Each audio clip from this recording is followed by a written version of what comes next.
Hello good morning बयनिसिमबो happy new year आंनि गोसो गोरबोनिफ्राय बयनिसिमबो अननाय आरो खुलुमनायखौ जासिहरग्रोनाय जाबाय।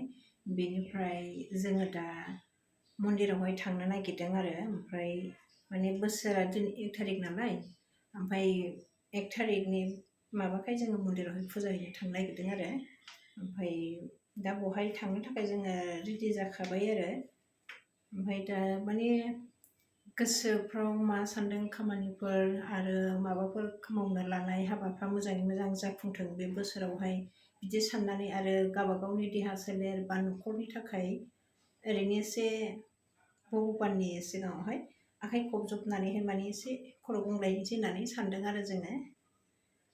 ओमफ्राय नै आं बिबार खाखानानै लाबाय, बिबार एसे लांफानोसै न'निफ्राय ओमफ्राय प्रसाद एरि एसे हैनोसै आरो ओमफ्राय जोङो माने हनुमान मन्दिरावसो थांगोन आरो ओमफ्राय जा हायो एसे भिडिअ खालामनोसैलाय आरो आङो लोगोफोर ओमफ्राय आंहा नायलांबाय था।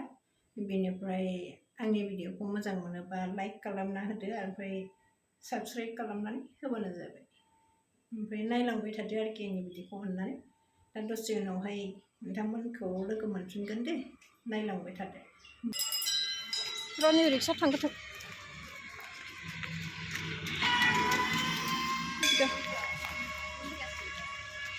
सफैबाय जों एबार मन्दिराव हाबफैबाय जों।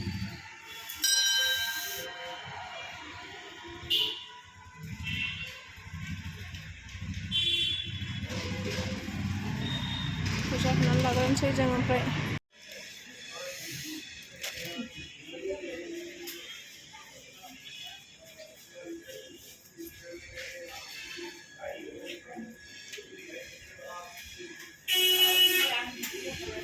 थायाखै थांबाय जोङो दा थांसै।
थांसै जों दानिया।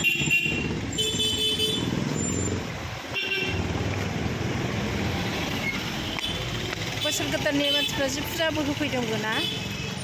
थाबायलांसै ससे ओमफ्राय रिक्साजों थांसै न'सिमखौ। फुजा होखांबाय जोंहा, फुजा होनानै फैबाय ओमफ्राय दा थांनोसै न'आव।